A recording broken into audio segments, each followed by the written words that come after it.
Welcome to the Kitsap Matters podcast. In each episode, we discuss the people, places, and things that make Kitsap County unique, covering local entertainment, restaurants, business, government, and anything else we find interesting, troubling, or just plain amusing. A brief disclosure, this is a community-focused podcast, not a financial podcast, but sometimes financial topics do arise. And since the host is a licensed financial professional, we have to include the following disclosure in every episode. The strategies and concepts discussed are for educational purposes only and do not represent specific investment, tax, or estate planning advice. Investing carries an inherent element of risk, and it's in everyone's best interest to consult a tax, legal, or investment professional. Kevin Campbell is an investment representative of, and advisory services are offered through USA Financial Securities Corporation, a registered investment advisor located at 6020 East Fulton Street, Ada, Michigan, 49301. Peaks Financial is not affiliated with USA Financial Securities Corporation. Hi, I'm Kevin Campbell, and today I'm excited to have Andrey Dombrowski with me on the show. Andrey is a Pacific Northwest native, a husband, a father of two, vice president at Commencement Bank in the commercial lending area, a member of Polsbo Rotary, and a founding member of the Kitsap Executive Association. So, Andrey, thanks for joining me here today. Thanks for the opportunity. Absolutely. So now, as we start off every show, if you're familiar with Peaks Financial, you've probably heard of our SAIL formula. Now, this process is all about the key parts of our planning philosophy. The first four letters of the word formula, as we talked about SAIL formula, F-O-R-M, that represents something to us. It represents family, occupation, recreation, and money. It's all about what matters most and what you can actually control. What's fun about our planning approach is it also provides a great outline for interviews like this. So today we're diving into Andrey's story and what matters to him. So let's jump right into it. Again, Andrey, thanks for being here today. Thank you, Kevin. So, Andrey, I didn't know this until we started doing a little bit of show prep, that you're a native of the Northwest. Yeah. So, where'd you grow up? Well, born and raised out here in Washington. So, surprisingly enough, I was born on Bainbridge Island. Oh, really? Yeah, there was our you doctor's haven't gotten office. far from home then? I haven't, but it was a little bit more of a boomerang. So, once I left Kitsap and came back about 12 years ago. But yeah, it was either being born at the veterinarian's office or being born at the doctor's clinic on Bainbridge, and Bainbridge So you was. so somebody chose the doctor's clinic for you? Yeah, it was a wise choice. Right, I awesome. appreciate it. So there's a little brick building down in Bainbridge. I think it's a real estate office now, but it used to be a former doctor's office. And Cool, I that's where didn't was know born. that. And you're currently living on Bainbridge Island right now. Living on Bainbridge Island you've now, not yeah. gone far. So did you graduate from BHS? No. So they threw you out before then? My family decided that it was a divorce or a separation was going to be best, and my mother and I, we moved to Everett, Washington, on the other side of the water. And I grew up in Everett for a bit of time. My mother remarried, and then we ended up spending some time in the Mill Creek area, Snohomish area, for my high school years, and Awesome. eventually moved to Seattle, and then back to around Bainbridge. into Kitsap County and Bainbridge. Yep. Which seems to be a pattern out here. A lot of people, when they, even if they grow up in this area, graduate from high school, whatever, they end up leaving and going somewhere else. And then at some point they realize, that's actually a pretty cool place. I'm going back. I think people realize that Kitsap is special. It really right? is. And maybe we don't realize that until later years in life, right? Well, it takes a while to get to appreciate it. Yes. Yes, know. it does. So, and tell me about your family now. So you're family, married, you got a couple of kids. Married, kids, dog, beautiful wife, Deanna. White picket fence, 2.5 kids, dog. A little bit of everything. This is a lovely wife, Deanna, and two daughters, Adriana and Madison, with our dog Jerry, and we're living the dream, having Awesome. a great time. So when you look at your family, who would you say has had the biggest impact on who you are today? Oh, good question. I think as we walk through life and journey through life, there's a lot of folks that have impact, right? And I would say Deanna has been such a catalyst for me, my rock, and she's just been a special person, and we've been together for, I think, this Saturday we're turning over 21 years together. Wow, congratulations. 16 That's awesome. married and 21 years together, and I wouldn't trade anything for that experience. And then, like I said prior, that my family had separated, right? And so I had the luxury of having two fathers, which was incredible. And so both of those gentlemen look up to and, had a really strong impact on myself in regards to work ethic and what to strive for. So That's awesome that you actually had two strong, positive, influential males in your life. Yeah, and that's spoiled. often not the case in those situations. Spoiled in a lot of ways to have that's fantastic. two strong role models to look up to. What's your favorite part about being a dad? I'll say that, like, I used to say, and still do, that, like, the favorite word, and I'm looking over here fondly because I'm looking over at my son who's running our technology over here, is that, my favorite word in the whole vocabulary is dad. Right? That's my, I love being a dad. So tell me about what's your favorite part about being a dad?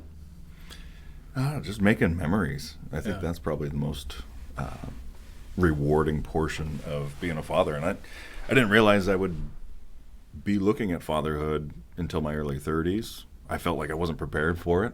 But probably still aren't. There's no manual. There is no manual. There's no fatherhood for dummies. Right, but we just kind of fumble through it as best we can. But we do our best, and I think at the end of the day, I'm looking to impart wisdom and experience and raise good humans at the end of the day. And the favorite part of being about a dad is, like I said, making memories and just spending time and knowing that time is limited, right? And so being present. Is there a member of your family who's had an influence on your career path about how you ended up in where you are? Yes and no. I think growing up, my mother and my two fathers, everybody's blue collar, right? Everybody worked at Boeing. My stepfather worked there for, I would say, close to 30 years. My mother was in parts manufacturing as a subsidiary supplier for Boeing. She did that and just retired in the last 2 years, I would say. And then awesome. My father, my roots here in Kitsap, he worked at Pope and Talbot. So in Port Gamble, there was a gigantic sawmill, and he had worked there for 27 years as well. So that was the origin of Port Gamble. It was a lumber town. It was a lumber town. Yeah, and it was a company town too. So very cool history. If anybody has an opportunity to go to Port Gamble, learn about what had happened there with Pope and Talbot and really the origin story of that. That's a great place to visit. But kind of circling back to that is that the influences in regards to work ethic and dedication and consistency and working hard coming from a blue-collar family in a lot of ways, even fractured as it was, I think instilled in me how to work hard and earn, right? And earn your way into whatever you're doing. And so that's been a driver for me. And I joke with some of my clients as commercial bankers that I'm probably the only blue-collar banker you're going to run into. So, and just having a diverse background, I think lends well into the career. So, but I knew early on when I was going through school is that I wanted to be a business guy. I didn't know what I wanted to be, but I knew I wanted to be in business, right? And whether that was a big fancy salesman or a stockbroker, or there was just some type of, I guess, aura around the fact of being a business guy. So that drew me in. But for the most part, I started my career in different areas and walks of life before I even stepped foot into a banking role. So let's talk about that, because that's the next is as we follow our form here, family. We just talked about family. Let's switch to occupation. So how did you end up in the banking world? So the banking world was a few years ahead in my occupational career, right? So I started, delivering pizzas and making pizzas for Pizza Hut, right? And I think that was a great experience. As a first job, you pick up skills and you learn how to take that next step. But from there, I stepped right into the sawmill. So in Snohomish, there was a Seattle Snohomish mill, and I had worked there for probably 3 or 4 years while I was trying to go to school. Trying is the operative word, is because I probably dropped out 3 or 4 different times out of community college because I was working a full-time gig, right, and also trying to go through classes and make a good grade and pay tuition and all these different things.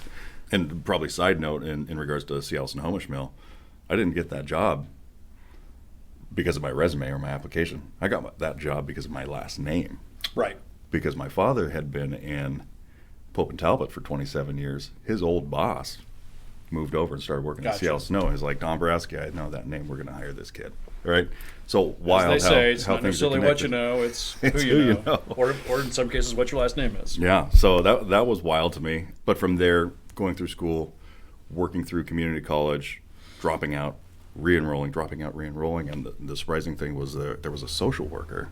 So my grandmother was in ill health, and she had a social worker that had popped by every once in a while. And I was there, and I in my early years, I lived with her to really help take care of her, make sure that she had somebody, and I had somebody too. But the social worker had said, well, have you ever thought about filling out the FAFSA form? I'm like, what the hell is that? I have no idea. Right. And so filling out that form kind of opened the door in regards to Pell Grants and Yeah. the Actually ability funding, to fund education. for anybody not familiar with that, that's the free application for federal student aid, which is where all financial aid for college starts. And it opened the And door helps for people who need help with college. student loans, Pell Grants, and other avenues to be able to support that, which was a huge burden off of my plate, and I didn't know it existed. I was naive to it. Right. And so during that time, I met Deanna right around 2003. And at the same time, that social worker's telling me about FAFSA, and Deanna's such a great partner and a catalyst kicking me in the rear saying, why aren't you done? You need to get this done. Go back to school, in not so many words. So from there... I'm guessing she's still kicking your butt? She is... I've met your wife. Yes, she's a blast. Absolutely lovely lady, but I got a feeling that she keeps you in line. She keeps me out of trouble, and like I said, she's such a great support system. Right. She's my rock. She's a catalyst for change, and I wouldn't be here today if it wasn't for her. And so then you went back to school, because I think you did end up you were successful, right? I made it through. So during that time, 2002, 2003, I was in and out of school, and I finally graduated in 2007 at University of Washington. Business administration, finance. And then from there, that was that next step, right? And I was a bartender and worked in restaurants during that time. All the college jobs, right? But which was great because you could work, make full-time money, and also go to school. But from there, as soon as I graduated, I was like, I need to find a career within the education role, right? Or not necessarily within the education role, but within the degree, The right? degree field that you're in. Excuse me. And so I went to work for Wells Fargo Financial, 2007, 2008 time frame.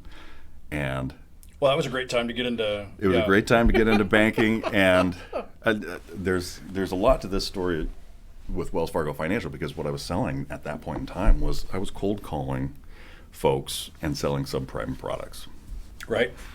And that was tough on the psyche. I can right? imagine. And I did that for about 6 months. Which was what part of the catalyst of what happened, that whole economic meltdown.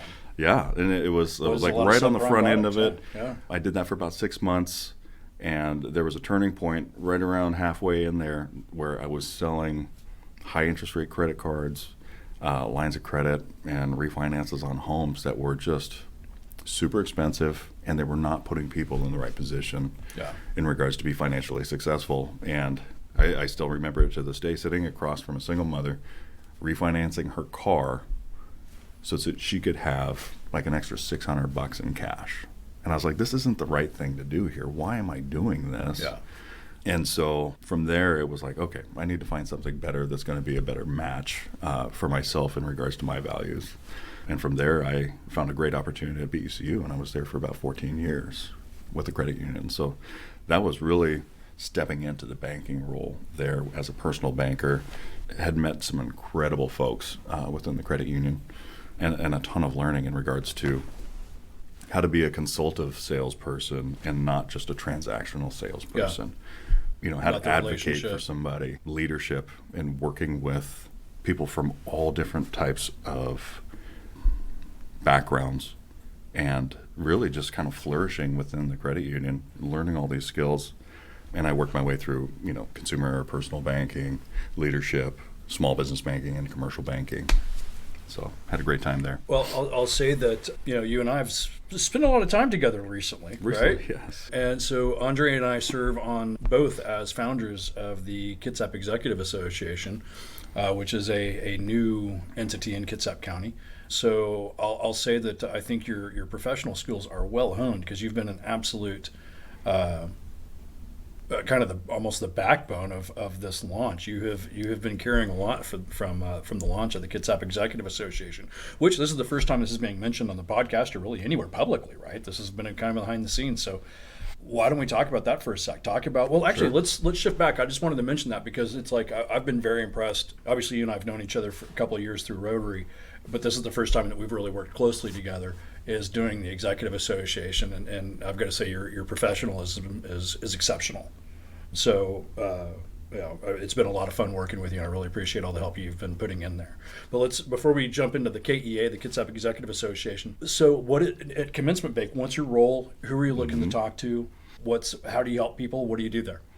So thank you for the compliments. It's been a absolutely exhilarating and fun and stressful and everything else that you could describe a project lift. I know you have cursed my name several times. So you said I was professional. Remember right? that? Yeah.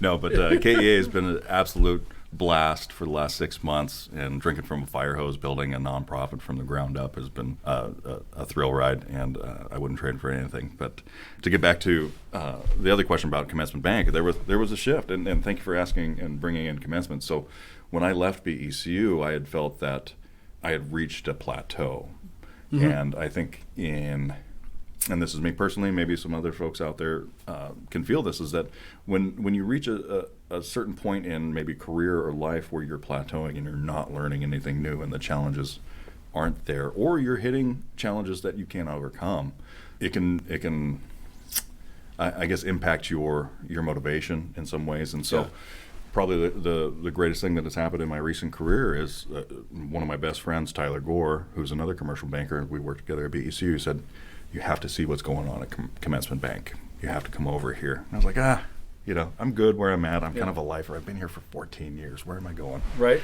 And it really took him as another catalyst in my career to say, no, you're gonna come over here and you're gonna have a really good time, and your career is gonna take off. And so took a couple meetings, and after that it was history. I was on board after 2 meetings. Had an opportunity to meet the team leader there, Pat Lewis, and also the executive team. Right, I sat in front of the CEO, chief credit officer, and just had a really great interview and a great feel for what this bank was building. And so started my Commencement Bank career right in I think 2002 or 2022, excuse me. And Commencement Bank, to provide a little bit of background, so we're a commercial and industrial bank out of the South Sound. We've got 5 branches: Tacoma, Olympia, Enumclaw, Auburn, and now Gig Harbor.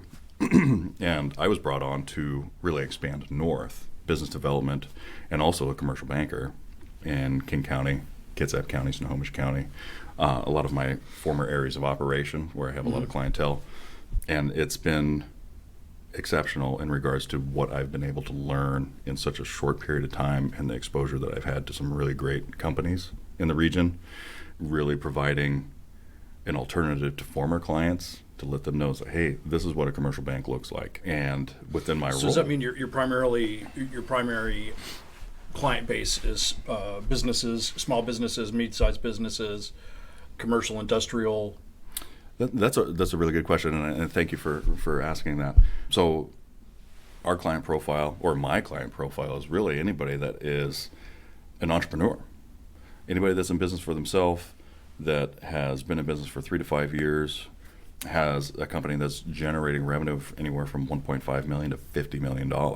Okay, and at Commencement Bank, we have the capability and the software and the technology and the staff to be able to really encompass that entire arc from your first dollar in revenue to your last dollar in revenue, and from being 0 to really $50 million in revenue in terms of a client size as a commercial and industrial bank.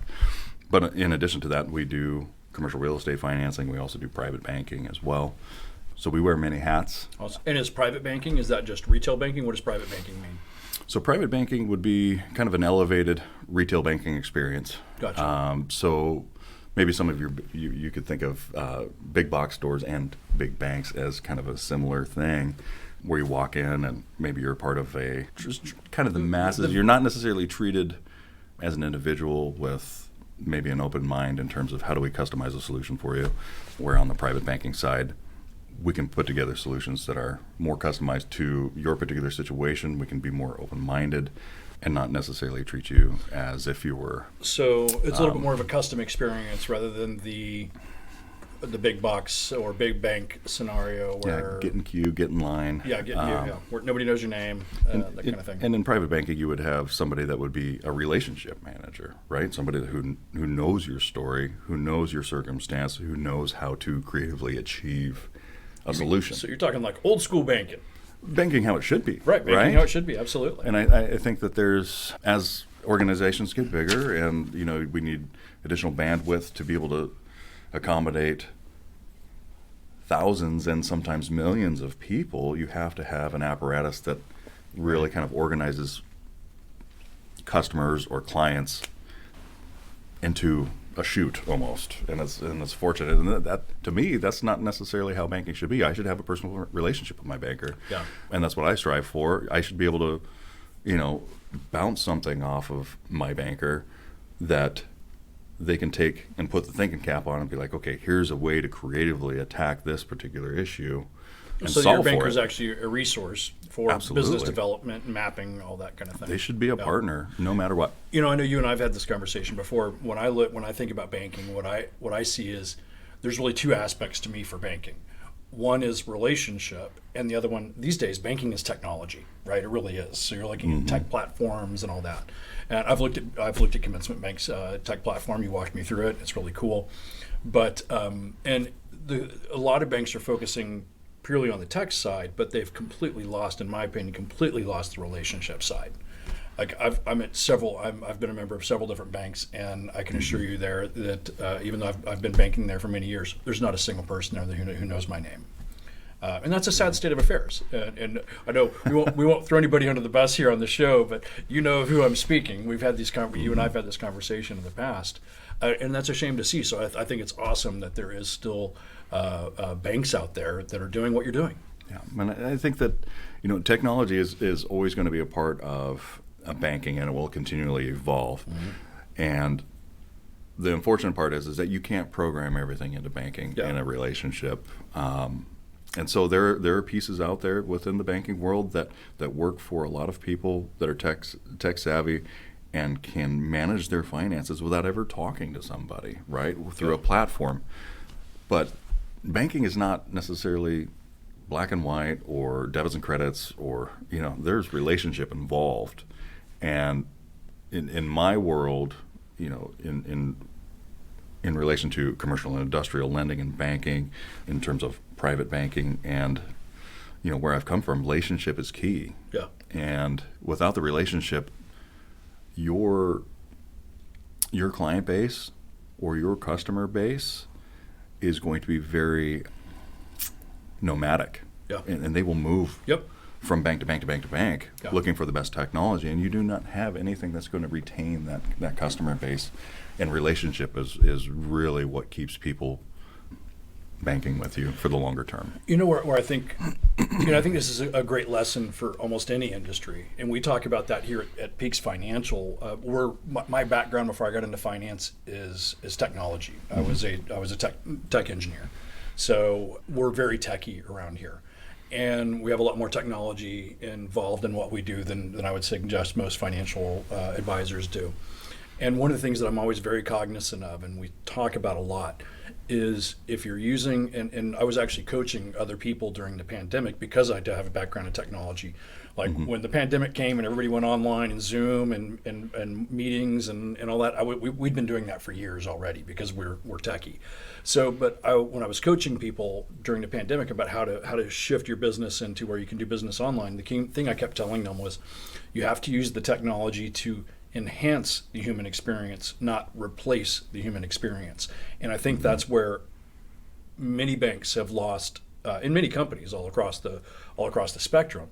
But in your sphere, talking about banking, I think that's where a lot of banks have lost it, is what you're talking about is using technology to enhance your relationship experience that you had, that your clients have with your bank, where so many banks have gone, we're just purely basically, we're almost an app. You look at a lot of banks now, they're basically an app. And they're software companies, they're technology firms. And they have completely lost, and they've become so dependent on their technology that they have completely lost the ability to be creative and present those creative solutions that you were just talking about. Right. And I think you hit that spot on, is that the technology sphere in banking is very important, but you can't do everything through the tech sphere, right? Relationships aren't built through the keyboard and a click of a mouse and the fintech piece. It's an amplifier to relationships, but it is not the relationship. And I think that's a really important What was it? I think it was a Bill Gates saying way back in the day that if you apply technology or automation to an efficient process, it amplifies its efficiency.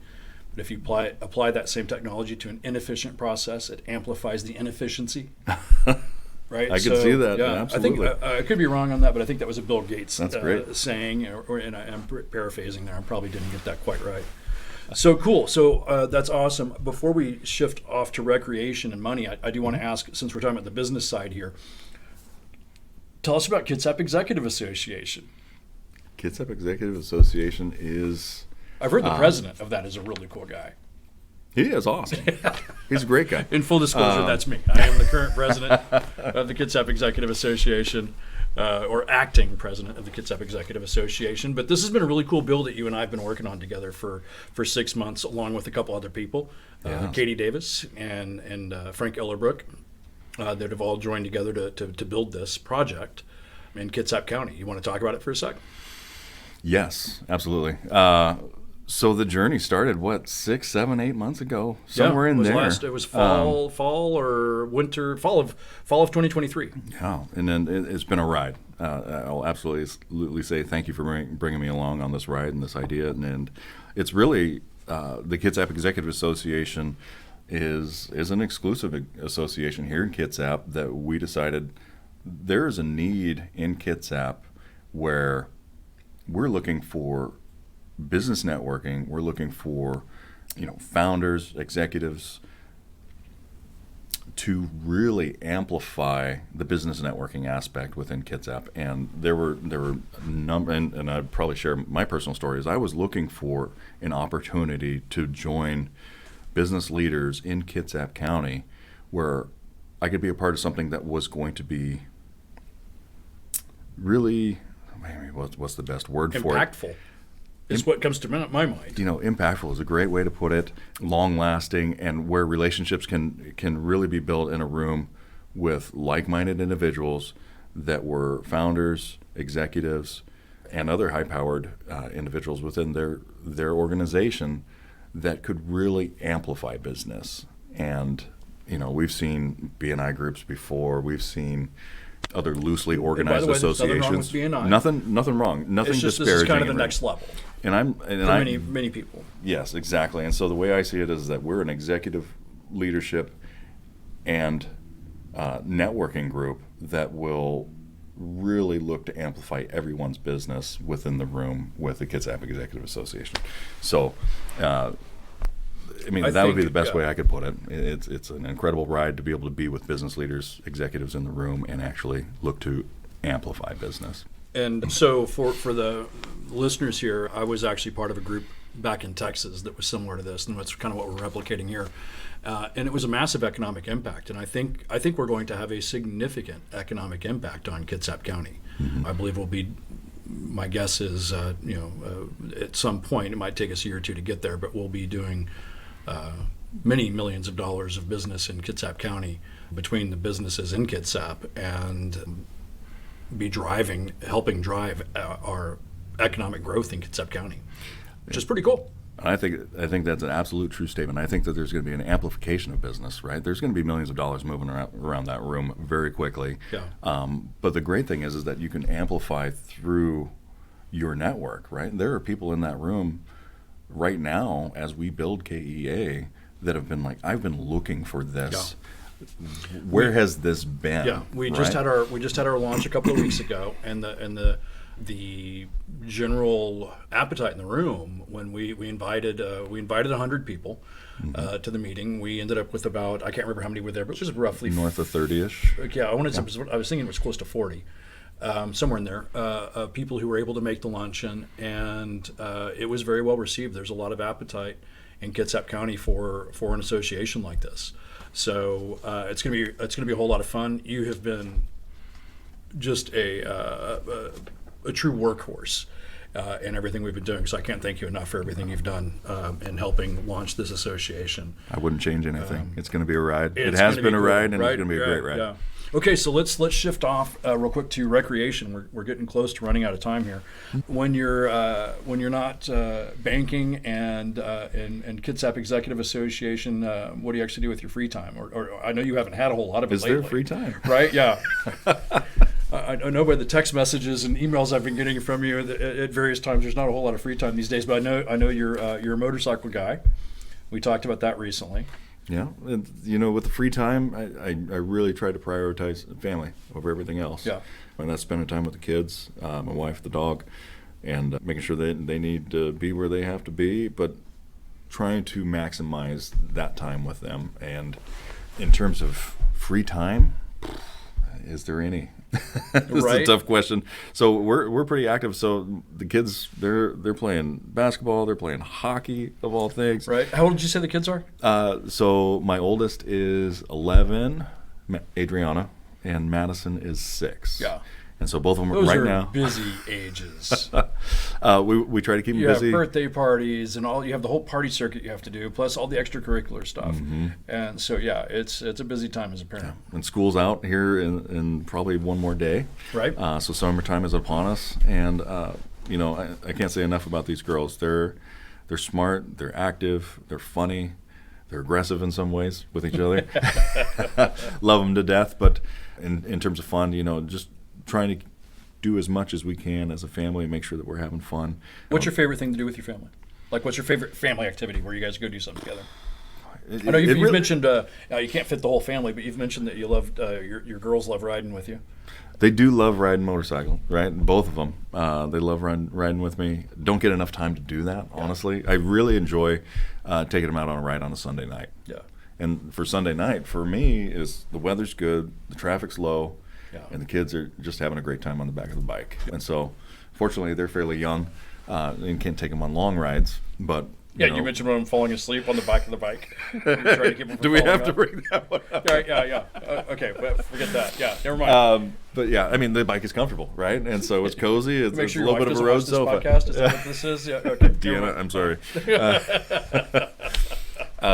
But to kind of get back to the original question, love spending as much quality time with the family as we can, and that can be anything, right? That can be, going out to sporting events. That's having dinner on a Friday night. Whatever it is maximizing that quality time while we're all together.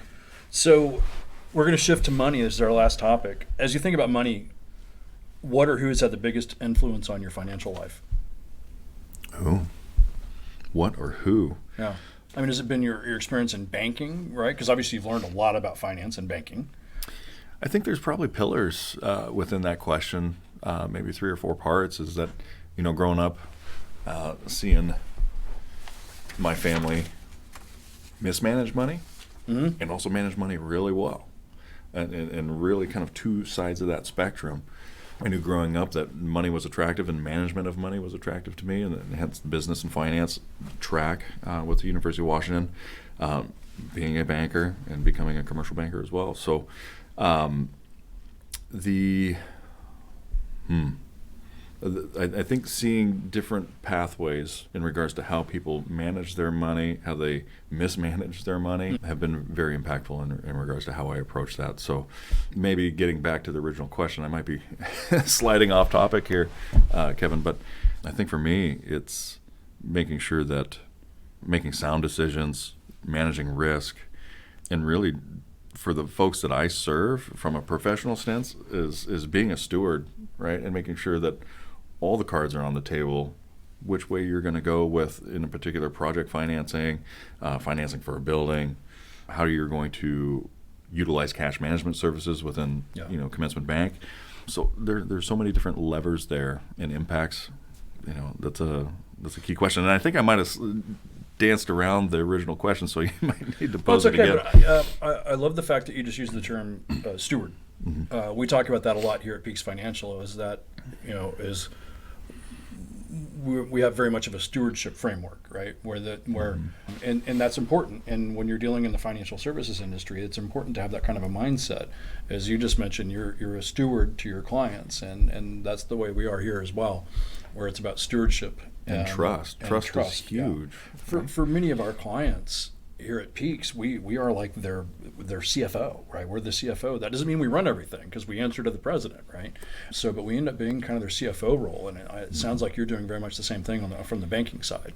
Yeah, and I think in relationship management and the things that I've learned in banking and how I approach really just working with clients is like we have to be open-minded. We have to listen. Yeah. Right? If we're not listening, we're not doing our job. Yep. Right? Absolutely. And in identifying not only where people want to be right here, right now, because that tends to be the catalyst. It's like, I need something now, right? But one of the things that I've coached other bankers on this years ago, and it's like, you have to zoom out. What are we looking at beyond the here and now? Where do you want to be? How do we get there? How do we plan for unexpected events? And probably very similar in your role. Yeah, exactly.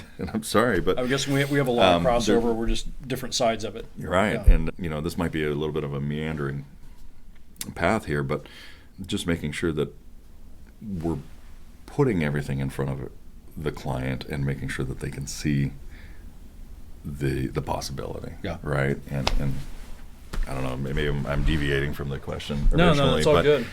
Just more of an attitude and how I approach business and how we need to take care of Last folks. question. Best kept secret in Kitsap, or like what's something that people should know about, whether it's a restaurant, a hike, a view, a experience of something. What do you think is one of the hidden secrets of Kitsap that you don't mind sharing, right? Because you might be going like, I'm not telling anybody. It's my secret. I'm not telling anybody. I think there's quite a few people that already know about the secret, but one of the special places for me is Heritage Park in Port Campbell.